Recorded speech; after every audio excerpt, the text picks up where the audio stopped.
आदाब, नमस्कार। Public India देख रहे हैं आप। मैं हूं आपके साथ बुशरा खानम फहाद। एक तरफ सरकार चौतरफा घिरी हुई है और दूसरी तरफ लग रहा है कि सीजेआई सूर्यकांत जो है उनकी मुश्किलें भी कम होने का नाम नहीं ले रही हैं। छात्रों ने अब ये मन बना लिया है, छात्रों ने ये तय कर लिया है कि अब हर किसी की अकाउंटेबिलिटी वो तय करने जा रहे हैं। गए वो दिन, लद गए वो दिन जो कोई भी कुछ भी कहकर बचकर निकल लेता था। वो डर पूरी तरीके से निकल गया है और ये छात्र बार बार आपको बता रहे हैं, बार बार बता रहे हैं, चाहे वो सीजीआई हो या फिर सरकार हो, स्कूल हो, कॉलेजेस हो, वीसीज हो या कोई भी हो, सबके लिए एक तरह से मोर्चा खोल दिया है कि अब 12 साल के जो आपका हनीमून पीरियड था वो पूरी तरीके से खत्म हो गया है। कुछ के लिए कम तो कुछ के लिए ज्यादा।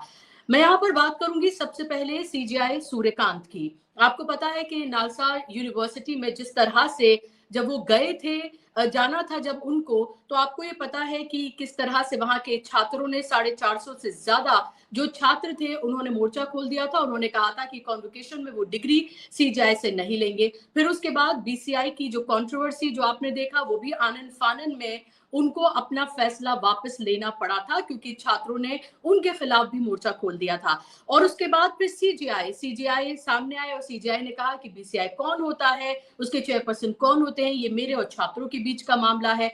अब सीजीआई सूर्यकांत ये कह रहे हैं कि वो नालसा नहीं जाएंगे। उन्होंने कहा कि उन्होंने कभी निमंत्रण स्वीकार ही नहीं किया था।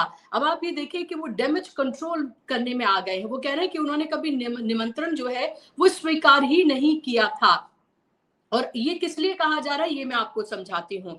सीजीआई सूर्यकांत जो है इन्होंने स्पष्टीकरण ये दिया है और उन्होंने टाइम्स ऑफ इंडिया को बताया कि नालसा विश्वविद्यालय के दीक्षांत समारोह के निमंत्रण को कभी उन्होंने स्वीकार ही नहीं किया था, इसलिए वहां जाने का सवाल ही नहीं उठता है। तो पूछा जाना चाहिए सीजीआई से कि आखिर इतने दिनों के बाद उन्हें ये बताने की जरूरत क्यों पेश आई, जब उनको लेकर पहले से ही जो विरोध प्रदर्शन जब शुरू हुआ था और फिर बीसीआई की जो कंट्रोवर्सी हुई थी जिस पर आपने कहा था कि मेरे और छात्रों के बीच का मामला है, तो तभी आपको ये क्लियर कर देना चाहिए था कि मैंने तो निमंत्रण अभी एक्सेप्ट ही नहीं किया है। अब क्यों आप इन तमाम बातों को कह रहे हैं? क्योंकि मैं आपको बता दूं कि एनएलएसआईयू यानी कि जो नलसार के बाद जो दूसरी यूनिवर्सिटी है, national law school of India Bengaluru के छात्रों और पूर्व छात्रों ने भी अपने दीक्षांत समारोह में सीजीआई सूर्यकांत और bar council of India BCI के अध्यक्ष मनन कुमार मिश्रा को आमंत्रित किए जाने का विरोध किया है।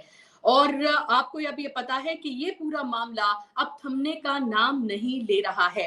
पूरी तरीके से आप ये देखें कि पहले नलसार और अब उसके बाद यहाँ के छात्रों ने national law school of India के जो छात्र हैं उन्होंने भी साफ तौर पर कह दिया है कि चाहे वो मनन कुमार मिश्रा हो जिनको आमंत्रित किया गया है या फिर सीजीआई हो जिनको कॉन्वोकेशन में इनवाइट किया गया है, दोनों का ही वो विरोध प्रदर्शन कर रहे हैं उनके आमंत्रित किए जाने पर। तो सोचिए आप कि सीजीआई की स्थिति जो है वो क्या हो गई है कि जहां कहीं भी जिस भी लॉ यूनिवर्सिटी में अब तक 2 का मामला सामने आ गया है कॉन्वोकेशन के लिए, जो एक एक तरह से किसी भी छात्र के लिए एक फक्र का की बात हो सकती थी कि सीजीआई आ रहे हैं, वो हमें हमारी डिग्रियां हमें देंगे, तो आप देखिए कि अब डिग्रियां तक लेने से इनकार कर दिया है। मैं सोच रही हूँ ये बात सीजीआई तक है, क्या ये बात मोदी और अमित शाह या जो चीफ मिनिस्टर्स हैं बीजेपी के, क्या उन तक भी पहुंचेगी? क्योंकि छात्रों का के मन का जो डर है वो तो पूरी तरीके से निकल गया है और वो हर किसी को अकाउंटेबल ठहरा रहे हैं। अब देखना ये होगा कि अब जो अगली यूनिवर्सिटी बेंगलुरु की लॉ यूनिवर्सिटी में जब ये हुआ है तो आप उस पर क्या सफाई देंगे सीजीआई सूर्यकांत, ये देखना बहुत इंपॉर्टेंट होगा। मैं बढ़ूंगी अगली खबर की ओर। 2-3 महत्वपूर्ण खबरें हैं जो मैं आपके सामने रखना चाहती हूँ। आपको याद होगा कि लगातार आप देख रहे हैं कि जो पैलेट गन्स छात्रों के ऊपर जो चलाई गई उसको लेकर सरकार अपना पल्ला झाड़ती हुई नजर आ रही है।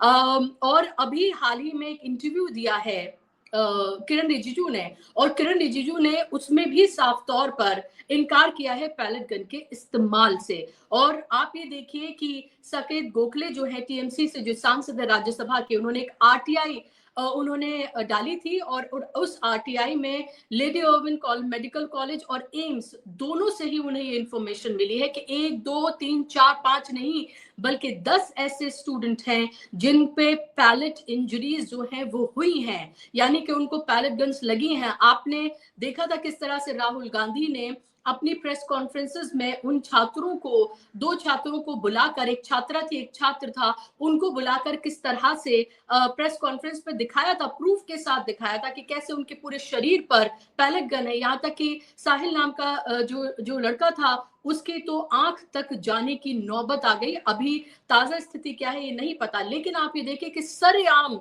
झूठ बोला जा रहा है, सरेआम झूठ बोलकर ये बताया जा रहा है कि ऐसा कुछ हुआ ही नहीं है। मैं सुनवाना चाहूंगी आपको कि क्या कुछ किरण रिजिजू ने कहा है, कांग्रेस ने इसको ट्वीट किया है, सुनिए आप जरा। डंडा चला है क्या? कुछ नहीं किया। किसी का हड्डी तोड़ के कोई हॉस्पिटल में है क्या? कुछ ऐसा नहीं हुआ। पैलेट गन्स की बात करता, अगर पैलेट गन्स चलते तो कितना 100 लोग घायल हो जाते। पैलेट गन्स में कितने गोलियां होते हैं, कितने लोग 500-600 लोगों को एक साथ में घायल कर देंगे। तो इसलिए बड़ा चढ़ा कर नहीं बोलना चाहिए कांग्रेस। तो कह रहे हैं ऐसे बड़ा चढ़ाकर नहीं बोलना चाहिए। उनको ये लगता है, मुझे ऐसा लगता है कि बीजेपी अभी भी अपने ख्वाब से जो है वो उठ नहीं पा रही है। उनको लग रहा है कि 2014, 19 या 24 के शुरुआती दिन चल रहे हैं, जहां वो जो कहेंगे, जिस भी तरह से कहेंगे, जो नैरेटिव सेट करना चाहेंगे, जो प्रोपेगेंडा सेट करना चाहेंगे, जो हेडलाइंस मैनेजमेंट करना चाहेंगे, डैमेज कंट्रोल करना चाहेंगे, वो सब हो जाएगा। लेकिन अब वो दिन लद गए हैं, ये बताना चाहती हूँ मैं किरण रिजिजू को। और अब हर चीज का जो प्रूफ भी मौजूद है और लोगों बार बार ये मुझे कहना पड़ रहा है कि लोगों का डर भी जो है वो काफूर हो चुका है। तो अब आप ये देखिए, सबूत सामने है, सब कुछ सामने है। मैं आपको बता रही हूँ कि साकेत गोखले ने जो आरटीआई जो डाली है उसमें आप ये देखिए कि 10 छात्रों का उसमें जिक्र है बाकायदा तौर पर। और अब वो ये कहते हुए नजर आ रहे हैं कि पैलेट गन चली होती तो कितने बड़े पैमाने पर छात्र जो है वो घायल होते, क्योंकि उन्हें पता है कि अगर ये एक्सेप्ट कर लेंगे तो ये बताना होगा कि किसके कहने पर ये पैलेट गन्स जो हैं वो चलाई गई हैं, आखिर क्यों चलाई गई हैं ये पैलेट गन्स, कौन सी ऐसी आतंकवादी गतिविधियां वो छात्र कर रहे थे जिसकी वजह से ये किया गया है। तो इस सवालों के जवाब उनको देने होंगे जो लगातार राहुल गांधी पूछ रहे हैं। राहुल गांधी उनसे पूछ रहे हैं कि किसके कहने पर पैलेट गन चलाई गई। अगर आदेश उनकी तरफ से दिया गया तो वो कल्प्रिट है और उन्हें इस्तीफा दे देना चाहिए, और अगर उन्हें नहीं पता था तो वो अक्षम है और उस कंडीशन में भी इस्तीफा दे देना चाहिए। राहुल गांधी लगातार कह रहे हैं कि मैं इन्हें पागल बनाकर रख दूंगा, और वो ये कह रहे हैं कि जब तक इस्तीफा नहीं होगा चैन से सोने नहीं दिया जाएगा। तो आप ये देखिए कि क्या कुछ जो है वो किया जा रहा है। उसके अलावा मैं आपको ये बता दूं कि 22 तारीख को राहुल गांधी का पुणे में छात्रों की गूंज का जो कार्यक्रम है, चौथा कार्यक्रम है जो उनका होने जा रहा है, और उसमें ये बताया जा रहा है अब तक की इंफॉर्मेशन के मुताबिक इसमें छात्राएं होंगी सिर्फ। और आप ये देखिए कि जो सबसे बड़ा वोट बैंक नरेंद्र मोदी अपना मानते हैं या बीजेपी अपना मानती है, लगातार आप देख रहे होंगे मध्य प्रदेश से लेकर महाराष्ट्र और अब उत्तर प्रदेश में भी ऐलान कर दिया गया है कि 50,000 रुपए किस्तों में महिलाओं के अकाउंट में डाले जाएंगे, क्योंकि 2027 में चुनाव है उत्तर प्रदेश का। और अब आप ये देखिए, आप लगातार देख रहे हैं कि संवाद करते हुए राहुल गांधी नजर आ रहे हैं, छात्राओं को फोर फ्रंट पे खड़ा करता हुआ नजर आ रहे हैं। वो चाहे वो नेहा बोरा हो या आपने रिया अहिर जो है उसको देखा, तमाम जो चेहरे रहे इस प्रोटेस्ट के जो जंतर मंतर पर हुआ, उन सबको जो है वो एक एजेंसी दे रहे हैं, उनको वो तमाम लाइमलाइट भी दे रहे हैं, उनको फोर फ्रंट पर भी खड़ा कर रहे हैं और उनको पूरा स्पेस दे रहे हैं अपने आप को पीछा खड़ा करके, ताकि वो अपनी बातों को रख सकें। और अब ये बताया जा रहा है कि 22 तारीख का ये जो प्रोग्राम है इसमें छात्राएं ही होंगी सिर्फ। हो सकता है कि मिक्स क्राउड हो, लेकिन फिलहाल की इंफॉर्मेशन ये है कि हो सकता है कि स्टेज पर सिर्फ छात्राओं को ही बुलाया जाए या बड़ी तादाद में सिर्फ छात्राएं हों, लेकिन कुछ इंफॉर्मेशन ये भी आ रही है कि वहां पर सिर्फ छात्राएं ही होंगी। तो आप देखिए कि और ज्यादा कितनी तकलीफ बीजेपी को होने जा रही है। दूसरी तरफ डैमेज कंट्रोल की पूरी कोशिश है। डैमेज कंट्रोल से ज्यादा मैं कहूंगी कि हेडलाइंस मैनेजमेंट की, कि कैसे जो फोकस है, जो लेंस का फोकस है, पूरे तरीके से जो देश के लेंस का फोकस है नरेंद्र मोदी और अमित शाह से हटकर वो चला जाए सोनिया गांधी और राहुल गांधी पर। इसीलिए इंडिपेंडेंस डे पर जिस तरह से जो राष्ट्रगीत है वंदे मातरम, उसको लेकर लगातार ये कहा जा रहा है कि देखिए 150 साल पूरे हो रहे थे, मोदी जी ने उसको लाल किले की प्राचीर से वहां से ऐलान किया और देखिए वहां पहली बार इस तरह से हुआ कि राष्ट्रगीत पहले वहां पर गाया गया, लेकिन कांग्रेस को ये बर्दाश्त नहीं है। सोनिया गांधी बेइज्जती कर रही है, इसकी अपमान कर रही है, ये कहना है अमित शाह का। जबकि पूरा का पूरा क्लैरिफिकेशन आ गया है कि खड़गे क्योंकि बहुत उम्र है उनकी, और वो ये सोनिया गांधी कह रही थी कि उनके लिए चेयर लाई जाए, क्योंकि एक दो नहीं बल्कि 6 स्टेंजा हैं वंदे मातरम के। और मैं पूछना चाहती हूँ बीजेपी का ऐसा कौन सा नेता है जो सामने आए बैठकर लाइव, क्या वो 6 के 6 स्टेंजा जो हैं उनको याद है, वो आकर सुना सकते हैं?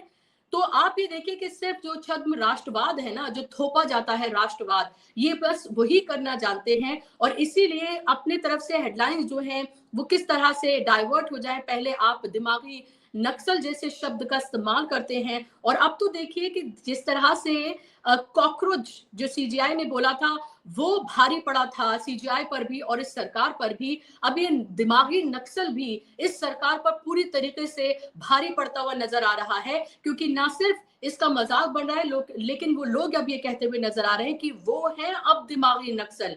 अब देखिए एक तरह का ट्रेंड जो है वो चल गया है, और ऐसा ना हो कि दिमागी नक्सल पार्टी भी जल्द बन जाए और उसके अंडर, उसके बैनर तले भी कोई प्रोटेस्ट जो है वो शुरू हो जाए, क्योंकि छात्र अब किसी भी चीज को अपने ऊपर एक तरह से किसी, ये आप ये कह दिया जाए कि ये जो छात्र है ये दिमागी नक्सल है, ये प्रोफेसर्स, ये थिंकर, ये जो सवाल पूछते हैं सरकार से, उन सबको ये दिमागी नक्सल जो है वो दरअसल बताया गया, और एक तरह की धमकी भी दी गई कि इनको चिन्हित किया जाए, इनकी पहचान की जाए। सोचिए आप लाल किले की प्राचीर से प्रधानमंत्री इस तरह की धमकी देते हुए नजर आ रहे हैं उन लोगों को जो उनके विचारों या उनके हाँ में हाँ नहीं मिलाते हैं। तो अब उसको लेकर भी एक अलग तरह की कंट्रोवर्सी जो है वो शुरू हो गई है। हर कोशिश ये है कि जो सवालों से घिरी हुई ये सरकार है वो किसी तरीके से अपने आप को बचा ले, लेकिन ऐसे होने नहीं जा रहा है, क्योंकि जेन जी के बाद अब जेन अल्फा भी उठ गई है। और मैं बंगाल की एक खबर आपको दिखाना चाह रही हूँ जो आपका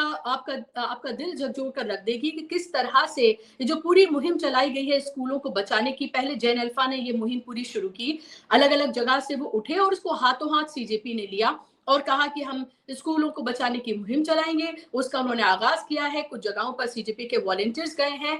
बंगाल में भी जो सीजीपी के वॉलंटियर हैं वो एक स्कूल का जायजा लेने के लिए गए थे, उनके पिता हैं, उनको देखिए किस तरह से, मैं आपको यहाँ पर बताने जा रही हूँ कि जो बंगाल सीजीपी वॉलंटियर के जो फादर हैं उनको जो है वो किस तरह से पीट पीट कर वहां पर मार दिया गया। उनका नाम है शेख अब्दुल, जो कि जब वो वहां पर इंस्पेक्शन करने के लिए गए थे स्कूल का, तो किस तरह से उनको वहां पर मारा गया, और इतना मारा गया कि इस तरह से मारा गया कि उनकी जान जो है वो चली गई। और इसका इल्जाम जो उनके बेटे हैं उन्होंने सीधे तौर पर बीजेपी पर लगाया है। मैं आपको सुनाना चाहूंगी जो सीजेपी के जो स्पोक्स पर्सन है और मेन चेहरे हैं रांका, उनका, आशुतोष रांका, उनका इस पूरे मामले पर क्या कुछ कहना है, सुनिए आप जरा उनको।